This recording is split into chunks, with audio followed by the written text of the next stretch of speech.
I'm Adam Meyer of Mill City Lutherie in Minneapolis, Minnesota, and we've got something real special here today. It's a 1959 Gibson ES 335, and I'm doing a quick little intro here before my regular intro because I do basically a video diary of all the repairs I've done on this, but this guitar, there's so many things being done to it that I'm going to break it into multiple parts. First part is going to be addressing what's going on with the bridge. Second part will be the refret and some binding repair. So get in here and take a nice look at this. Got some pretty deep wear on these frets, so I'll be going. The binding nibs are long gone, so this will be a refret without those. But there's one surprise. Check out that bridge. That is not angled correctly. I'm going to get the strings off this, and we need to investigate because I think somebody's been fooling around with this guitar. The bass side should be back further than the treble side, and as you can see relative to the pickup, it's actually closer. While I still have this strung up, and I assume most of the people that watch this video understand setting up a guitar. But the idea is, you can see here we've already flipped this saddle around. On the Tunematic bridge, if you start running out of adjustment for, let's say, your low E string, usually the saddles are already flipped that way, where it's angling towards the butt end of the guitar. And if the intonation is too sharp, you make the string basically longer, and that'll bring the pitch down. We have nowhere to go with this. So with the bridge shifted that way, and we've already got our saddle all the way back, I have a feeling that we have a bridge that was from the factory in the wrong spot, which happens. Gibson has done that. Or somebody's been screwing around with this guitar and did absolutely the wrong thing with it.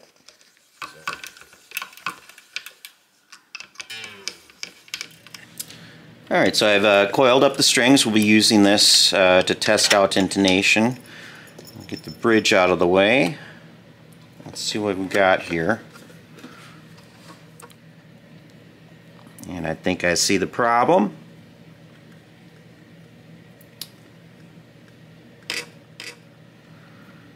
Somebody has drilled an extra hole here. I have reason to believe that is the original hole done by Gibson, and the reason why everything's crooked is somebody drilled this one. I have no idea why they would do that because, I'm going to make our intonation really bad. Let's check out the treble side. Again, this post is threading out of the body. And we've got again, no idea why somebody's toying around like this, but we've got another hole over here. Post was in the back hole this time, not the front one. Over here was the front one. So at least we know that the reason for the bridge being cockeyed probably was not out of the factory. There are times when Gibson will be a little bit too far one way or the other, but generally they've always got that standard angle to them. And to be like this, I've never seen that out of the factory. Somebody's been tinkering around with this. Obviously, I'm pulling the post off and we've got extra holes here. So let me double check the scale length on this, kind of figure out where, if maybe this was original. If so, I'm going to put the post back in there and check intonation. If this is original, I'm going to go with that. Same with there. Alright, a really quick rundown on what scale length is. Your frets are laid out in a mathematical ratio, finding the a generalized pitch as you go up.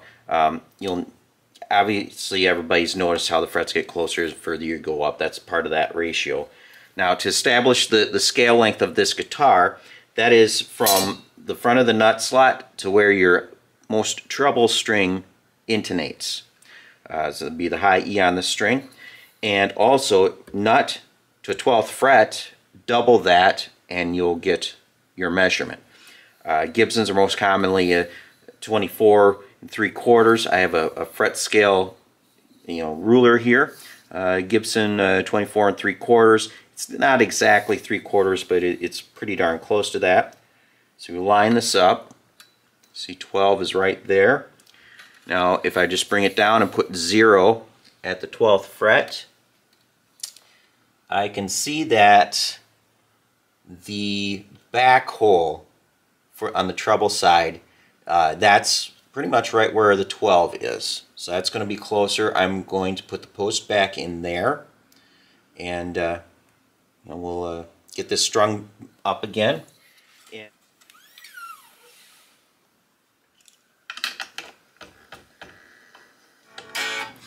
Alright, so I have the guitar all strung up again, and I went through and did the basic setup on it, not slotting anything because this bridge is worn out. It's going to get replaced with a new bridge. But before I jump to that, I'm just testing out what we have here. So I moved this post back where it should be, the original hole, and we've got the treble in the hole that's towards the back as well. Otherwise, like I showed you, it'd be pretty cocked, pretty hard, angled really hard there. So, right, so what I'm going to do is I'm going to check the intonation with my strobe tuner. For those of you who may not be familiar with the strobe tuner, you pluck a string and you get the letter of the note that you're playing, and you see the dial is going counterclockwise. It's rolling to the left. That means it's flat. So you just kind of tune until you get where the wheel stops, like that. Then you play the 12th fretted note. That's pretty darn good. Check the A.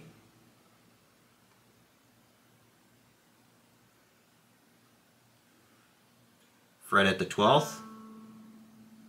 Pretty close. I have a little adjustment to bring that forward, so that'll be fine. And you just follow through with the rest of these. I'm showing you this after I have all the adjustments done. It's all, basically set up, and the intonation is looking pretty good. I'll skip up to the high E string here so I can show you.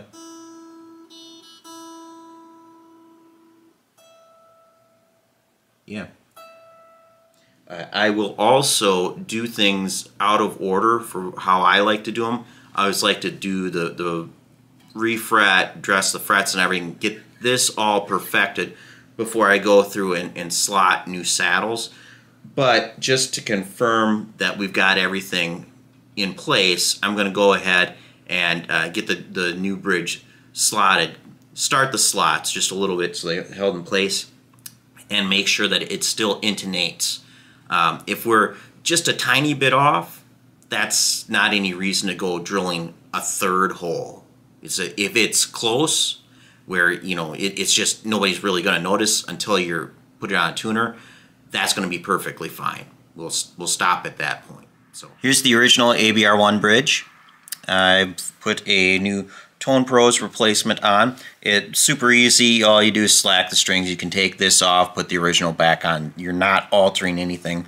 But we're going through this because, as I've mentioned before, and probably in this video, other videos, it sags over time. We just need something that's going to be more functional.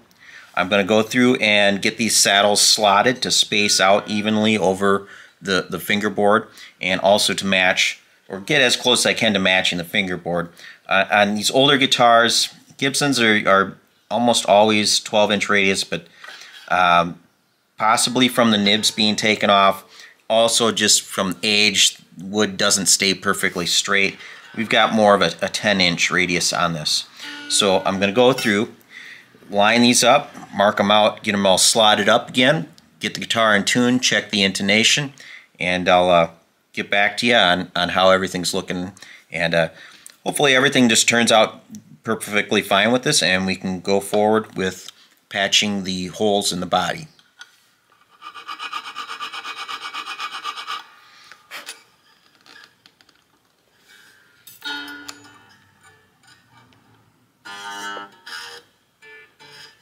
Here, and it's starting to come out like I've got everything just right.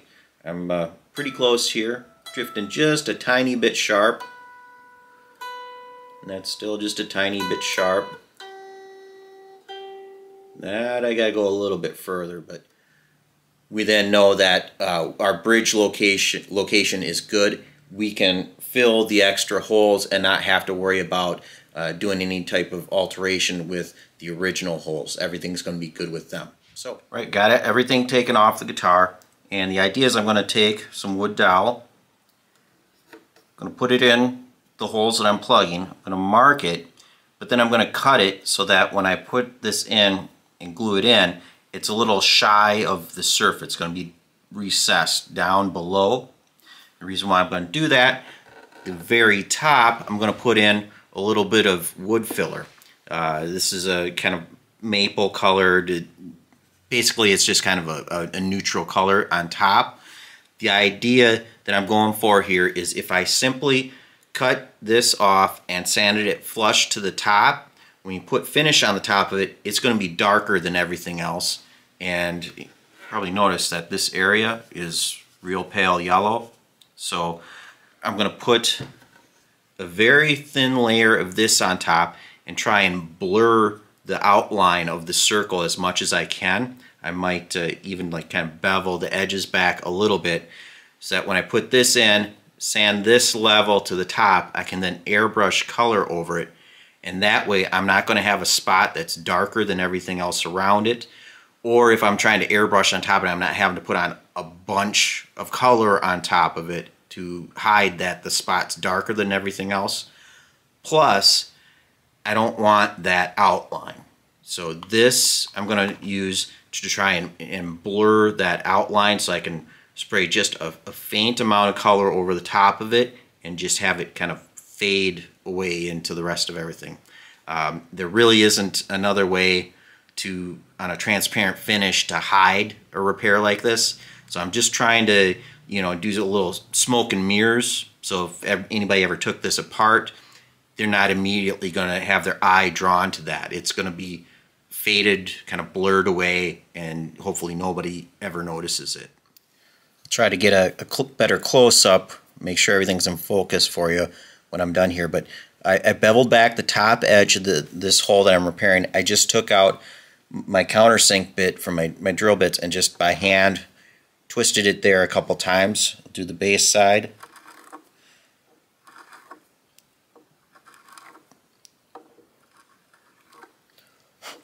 And all I'm doing is just beveling back the finish a little bit. So like I was saying before, I can have a little bit of the wood putty fill in that bevel, and then I'm not going to have that real pronounced outline around that. It'll fill in there and be all nice and smooth, and the edge of the wood putty will be a light color next to a light color, and it won't have that pronounced line. Just taking the full length dowel here and just making sure I can get glue all the way down in there. The piece I'm going to put in, I'm going to get glue on that.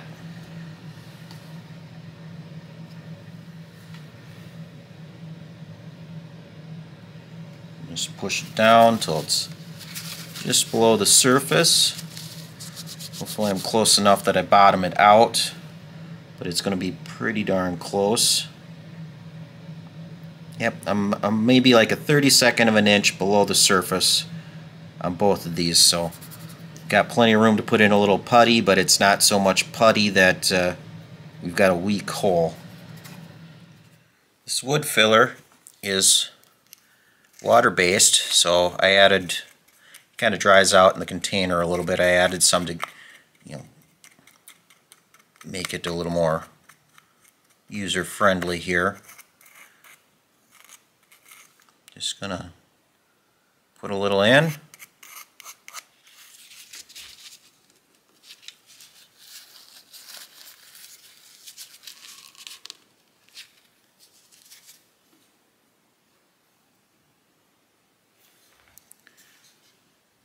There we go. Still wet, but I'm also going to let that shrink overnight. Come back, take a look at it, see if when it drying out how much it has changed. I'll probably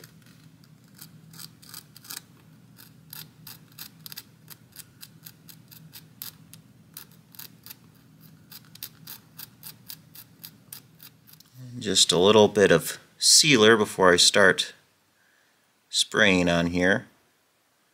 This already has a little bit of color to it.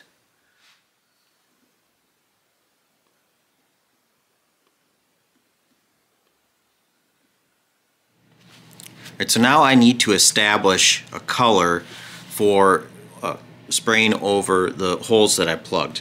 And I'm going to be using pigments added to some lacquer. I have lacquer here that's already mixed for spraying. It's got some thinner in it.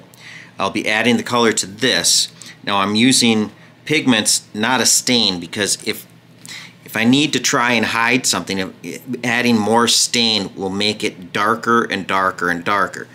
If I have something mixed with a pigment, the more layers I put on, the color does not get darker, it becomes more opaque. So this is different than other types of touch-up.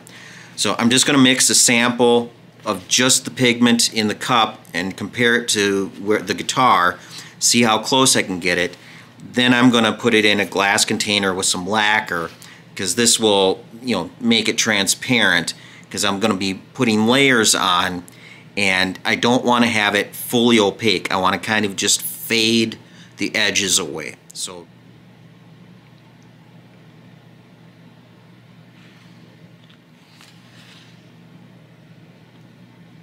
you can see I've mixed a color that's pretty darn close to everything around there. So I'm going to let this cure for a day or two, and now I'm going to brush on a little bit of aged lacquer. Aged lacquer, really, it's just nitrocellulose with a little bit of dye in it. This is thinned out a little bit.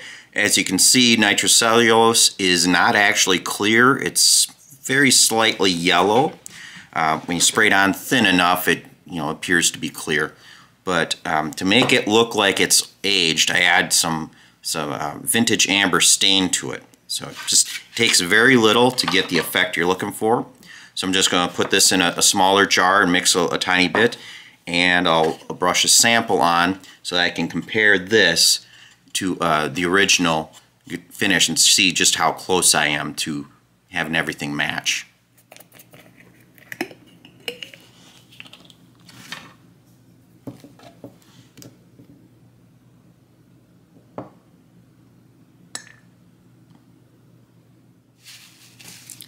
Now with this stain, like I said, it takes very little, so I'm just gonna, so I don't waste a bunch, put just a tiny little dot on a drop stick, and add that. That didn't really do a whole lot, so I'll just keep adding a little by little until I start noticing that it's getting a little bit darker. There, this is helping. So this amount, I'm using maybe half a drop so far. Since I'm brushing this on, I'll probably be a little bit thicker than if I was airbrushing, but I'm just trying to get an idea here, because I'll be able to, adjust how much I'm putting on with the airbrush as well. So here we go. That is with just some sandy sealer on it. And if I can get this turned right, got a really good color match there. So I just got that's 2 coats of the aged lacquer on top of the color I mixed.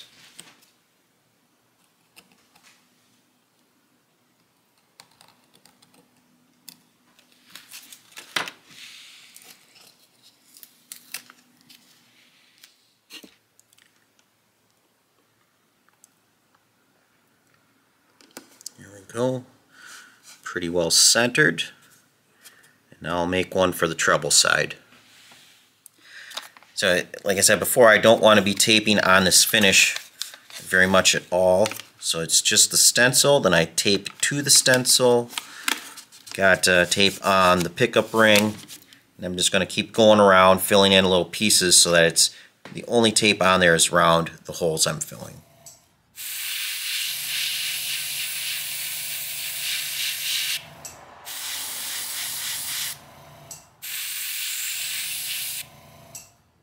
Dot there, and now I have some clear lacquer that I added a little bit of amber to it just to help kind kind of nudge it in the direction we want it to go.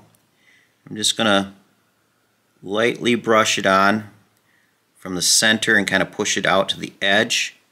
Just try and get this to fade together as best as I can.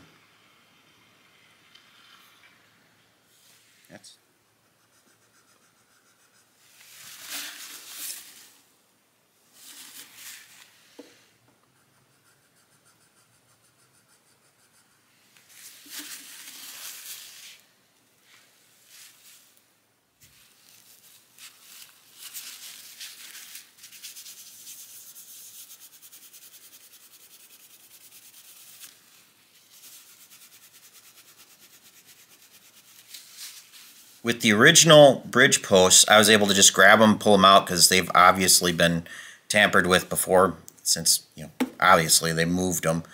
But with the new one, fresh threads, this, threads in tighter. I have a tool for this. It's just like sort of like a combination screwdriver, wrench driver, or socket driver. And you just thread your post in to this here. Tighten the thumb wheel against it. Now you can just thread this down into the body. Make sure you go all the way down. You want it to rest at the bottom. Go.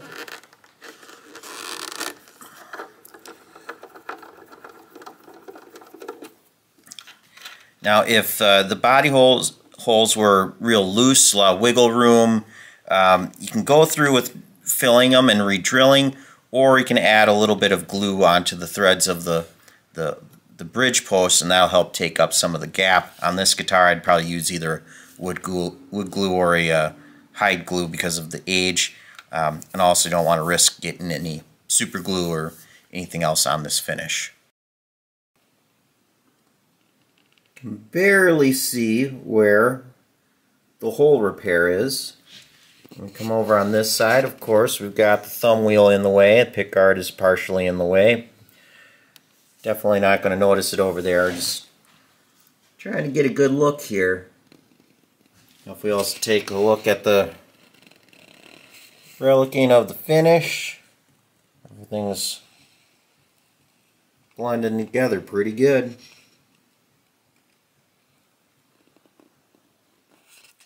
So that concludes the repair to the bridge placement.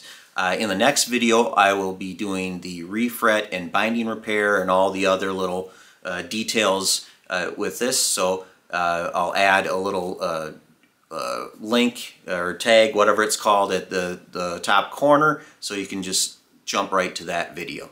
Thanks for watching.